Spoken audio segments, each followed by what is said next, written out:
بسم اللہ الرحمن الرحیم۔ آج میں آپ کو ایصال ثواب کے متعلق عرض کروں گا کہ میت کے وارث اس کی وصیت ادا کریں۔ یہ میں نے اپنی تفسیر کرمانی میں پورا ایک موضوع لکھا ہے اور یہ امام اعظم ابو حنیفہ رحمۃ اللہ علیہ کے نزدیک ہے۔ وہ میں عبارت بھی اپنی تفسیر کرمانی میں لکھی ہے اور اس کے بعد میں عرض کر دیتا ہوں کہ اس چینل کرمانی ٹی وی 1 اور کرمانی ٹی وی 3 کو سبسکرائب، لائک، کمنٹ کریں تاکہ یہ تمام مسائل آپ تک آگے دوستوں تک پہنچے، آپ کو بھی ثواب اور مجھے بھی ثواب۔ اگر کوئی کسی قسم کا آپ کو سوال ہو، پوچھنا ہو تو میرے نمبر پر جو ہے رابطہ کریں، انشاءاللہ میں آپ کو سوالوں کے جواب دوں گا، یا میسج بھیجیں، میں اس کے ذریعے بھی آپ کو سوالوں کے جواب دوں گا۔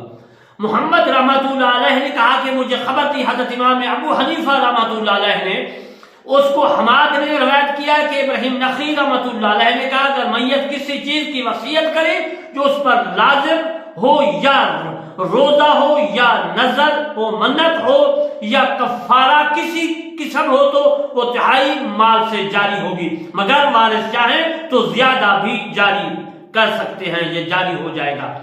امام اعظم ابو حنیفہ رحمۃ اللہ علیہ فرماتے ہیں کہ قال محمد وبہ ناخذ وهو قول ابی حنیفہ، کتاب الاثار میں فرماتے ہیں کہ محمد رحمۃ اللہ علیہ نے ابو حنیفہ رحمۃ اللہ علیہ سے، وہ حماد رحمۃ اللہ علیہ سے روایت کرتے ہیں کہ حضرت ابراہیم نخعی رحمۃ اللہ علیہ نے کہا کہ جو میت نظر یا غلام آزاد کرنے کی وصیت کرے تو وہ تہائی مال میں جاری ہوگی۔ امام محمد رحمۃ اللہ علیہ نے کہا کہ اسی کو ہم لیتے ہیں اور یہی قول ہے امام اعظم ابو حنیفہ رحمۃ اللہ علیہ کا۔ اجل مسلم یہ کتاب الاثار امام محمد رحمۃ اللہ علیہ کی لکھی ہوئی ہے، اس میں سے میں نے اخذ کر کے آپ تک یہ مسئلہ عرض کیا ہے۔ حضرت امام محمد رحمۃ اللہ علیہ نے حضرت امام ابو حنیفہ رحمۃ اللہ علیہ سے اور اس نے حسن سے اس میں شعبی سے روایت کیا ہے۔ عبداللہ بن مسعود رضی اللہ تعالی عنہ نے کہا کہ اے ہمدان کے اگر گروہ کوئی مرد تم میں فوت ہو جاتا ہے اور کوئی وارث نہیں چھوڑتا تو چاہیے کہ رکھے مال اس کا جس جگہ چاہے۔ امام محمد رحمۃ اللہ علیہ نے کہا کہ ہم اس کو لیتے ہیں جب کوئی وارث نہ چھوڑے اور اپنے سب مال کی خیرات کر کے وصیت کر جائے تو وہ جائز ہے، اور یہی قول ہے امام اعظم ابو حنیفہ رحمۃ اللہ علیہ کا، وہو قول ابی حنیفہ۔ اب میں آپ کو عرض کرتا ہوں کہ دعا مانگنا اور قبروں کی زیارت کرنا جائز ہے۔ یہ میں آپ کی خدمت میں امام اعظم ابو حنیفہ رحمۃ اللہ علیہ کی کتاب الاثار باب زیارت القبور سے میں عرض کر رہا ہوں۔ عزیز محترم، وہ فرماتے ہیں وقول ابی حنیفہ رضی اللہ تعالی عنہ، کتاب الاثار میں یہی ہے۔ وہ فرماتے ہیں کہ امام محمد رحمۃ اللہ علیہ کہ ہم ان تمام پر عمل کرتے ہیں کہ میت کے حق میں دعا اور آخرت کی یاد کے لیے قبروں کی زیارت میں کوئی حرج نہیں ہے۔ حضرت امام اعظم ابو حنیفہ رحمۃ اللہ علیہ کا یہی قول ہے۔ میں عبارت عربی بھی پڑھ کر سنا دیتا ہوں، میری تفسیر کرمانی سورہ بقرہ جلد اول میں موجود ہے۔ قال محمد بہذا کلہ ناخذ لا باس بزیارت القبور للدعاء للمیت ولذکر الآخرۃ وهو قول ابی حنیفہ رضی اللہ تعالیٰ عنہ۔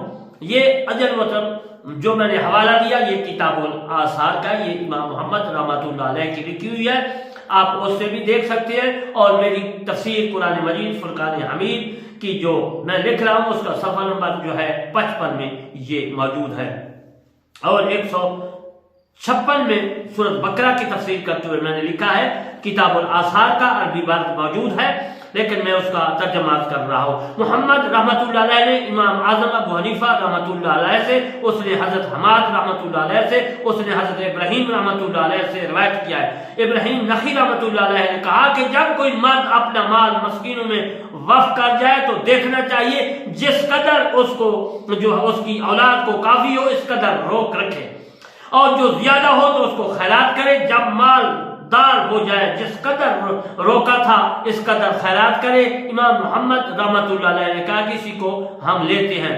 آپ فرماتے ہیں کہ آگے چل کر جو میں مسئلہ عرض کر رہا ہوں، یہی قول فرماتے ہیں امام اعظم ابو حنیفہ رحمۃ اللہ علیہ کا، اس پر لازم ہے کہ اپنے مال میں سے زکوٰۃ کا مال خیرات کرے، یعنی سونا اور چاندی اور جو اسباب اور غلام اور گھر وغیرہ جو تجارت کے لیے ہوں تو ان کا خیرات کرنا واجب نہیں، مگر یہ کہ اپنی قسم میں اس کا جو ہے مراد لیا ہے۔ کتاب الاسعار باب رجل یجعل مالہ للمسکین، باب میں یہ مسئلہ موجود ہے جو میں آپ کی خدمت میں عرض کیا ہے۔ عربی عبارت موجود ہے، میں اس کا ترجمہ کر رہا ہوں۔ محمد رحمۃ اللہ علیہ نے ابو حنیفہ سے، اس نے عطا بن صاحب سے، اس نے صاحب سے، اس نے سعد بن وقاص سے روایت کرتے ہیں کہ رسول اللہ صلی اللہ علیہ وآلہ وسلم نے فرمایا میری عیادت کو آئے تو میں نے کہا کہ یا حضرت میں اپنے سب مال کی وصیت کا ارادہ کرتا ہوں۔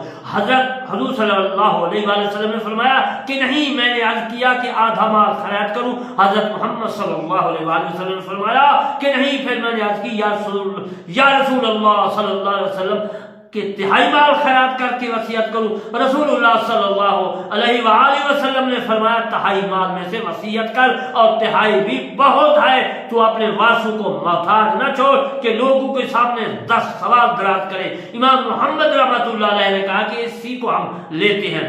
حضرت محترم، یہ جو میں نے عرض کیا ہے یہ کتاب الآثار میں موجود ہے، اور دوسرا حوالہ بھی میں دے دیتا ہوں۔ امام محمد رحمۃ اللہ علیہ فرماتے ہیں محمد قال اخبرنا ابو حنیفہ عن حماد عن ابراہیم قال، آپ فرماتے ہیں محمد رحمۃ اللہ علیہ نے امام اعظم ابو حنیفہ رحمۃ اللہ علیہ سے، اس نے حماد سے روایت کیا ہے، ابراہیم نخعی رحمۃ اللہ علیہ نے کہا کہ حاملہ اور جب وصیت کرے اور وہ جننے کے درد میں مبتلا ہو پھر فوت ہو جائے تو وصیت اس کی تہائی مال میں جاری ہوگی۔ امام محمد رحمۃ اللہ علیہ نے کہا کہ اس کو ہم لیتے ہیں، اور جو ہے مراد جو ہے تہائی مال میں وصیت جاری کرنے سے یہ ہے کہ جو ہبہ کرے یا خیرات کرے اس حال میں تو تہائی مال میں جاری ہوگی۔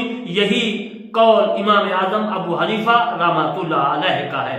عربی عبارت موجود ہے عن ابن عباس ان رسول اللہ صلی اللہ علیہ وسلم لا یصوم، حضور صلی اللہ علیہ وسلم، یہ نسائی شریف میں بھی ہے، یعنی بخاری میں بھی ہے، اور مجموعہ رسالہ شامی میں بھی ہے، مجموعہ الانہار صوم مشکل آثار رسول کبریٰ جو ہے اس میں یہ موجود ہے جو ان مسائل میں عرض کر رہا ہوں۔ اور روایت ہے ابن عباس رضی اللہ تعالی عنہ سے رسول اللہ صلی اللہ علیہ وسلم نے فرمایا نہ روزہ رکھے ایک آدمی دوسرے کے لیے اور نہ نماز پڑھے ایک دوسرے کے لیے مگر طعام دے ایک دوسرے کے لیے۔ اسی پر امام اعظم ابو حنیفہ رحمۃ اللہ علیہ کا قول ہے۔ اس کے بعد حدیث موجود ہے میری تفسیر کرمانی میں عن ابن عمر عن النبی صلی اللہ علیہ وسلم قال من مات علیہ صیام شہر فلیتم۔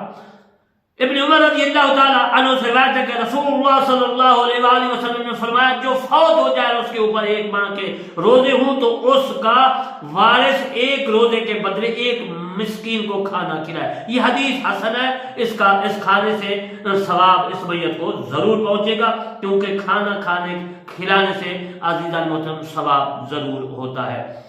اس کے بعد میں عرض کرتا ہوں کہ موکل بن یسار سے روایت ہے کہ نبی صلی اللہ علیہ وسلم نے ارشاد مبارک فرمایا اپنے میتوں کے نزدیک سورہ یاسین پڑھا کرو، جب کوئی فوت ہونے لگے تو اس کے بعد سورہ یاسین پڑھنا چاہیے۔ اس سے ثابت ہوا کہ میت کے سمے حوالہ بھی عرض کر دیتا ہوں عن ابن عمر عن النبی صلی اللہ علیہ وسلم اذا وضع المیت فی القبر قال بسم اللہ وعلی سنت رسول اللہ صلی اللہ علیہ وسلم ھذا نفس المسلم۔ ابو داؤد کتاب الجنائز میں موجود ہے، اور عزیزان محترم میں اس کے علاوہ باقی بھی کتابوں سے حوالے لکھی ہیں، صرف مسئلہ موجود مقصود ہے میرا۔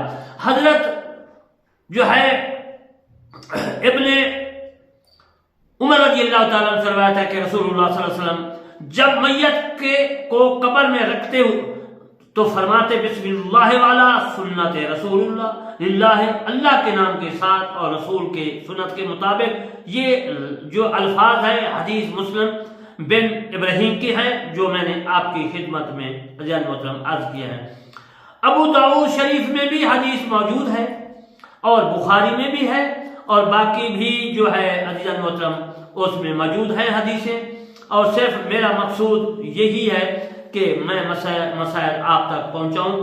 حضرت عثمان رضی اللہ تعالی عنہ کی بھی ایک حدیث ہے، حضرت ابو ہریرہ کی بھی ہے اس بارے میں، تو ابو داؤد کی میں عرض کر دیتا ہوں. حضرت ابو ہریرہ رضی اللہ تعالی عنہ سے روایت ہے کہ میں نے رسول اللہ صلی اللہ علیہ وآلہ وسلم کو فرماتے ہوئے سنا جب تم میت پر نماز جنازہ پڑھ چکو تو خلوص دل سے اس کے لیے دعا کرو. اس سے ثابت ہوتا ہے میت کے بعد دعا کرنا جو ہے وہ جائز ہے. حضرت ابو ہریرہ رضی اللہ تعالی عنہ کی یہ حدیث ہے, آپ اس کو جو ہے خوب یاد رکھنا ہے. ابو داؤد کتاب الجنائز میں حدیث ہے, اس کا ترجمہ کر دیتا ہوں. حضرت عثمان بن عفان رضی اللہ تعالی عنہ نے فرمایا کہ رسول اللہ صلی اللہ علیہ وسلم جب میت کو دفن کر کے فارغ ہو جاتے تو وہاں کھڑے ہو کر فرماتے اپنے بھائی کے لیے استغفار پڑھو اور اس کے لیے ثابت قدمی مانگو کیونکہ اب اس سے سوالات ہوں گے. امام ابو داؤد نے فرمایا کہ اسے بحیرہ بن ذیسان نے روایت کیا ہے, جوہرۃ النیرہ میں بھی موجود ہے, باب الجنائز میں, رد المتاجر فتاوی شامی میں بھی ہے. تو عزیز محترم کافی کتابوں میں موجود ہے جو میں نے مسئلات کیا. انشاءاللہ پھر میں بقیہ مسائل زیارت القبور کے بارے میں یاد کروں گا. تو میں دعا کرتا ہوں کہ میرے چینل کرمانی ٹی وی اور کرمانی ٹی وی 1 اور کرمانی ٹی وی 3 کو سبسکرائب, لائک, کمنٹ کریں تاکہ یہ مسائل آپ تک پہنچے, آگے پہنچے, باقی دوستوں تک پہنچے, مجھے بھی ثواب, آپ کو بھی ثواب. انشاءاللہ پھر میں آپ کو زیارت القبور کے بارے میں یاد کروں گا. وما علینا الا البلاغ المبین.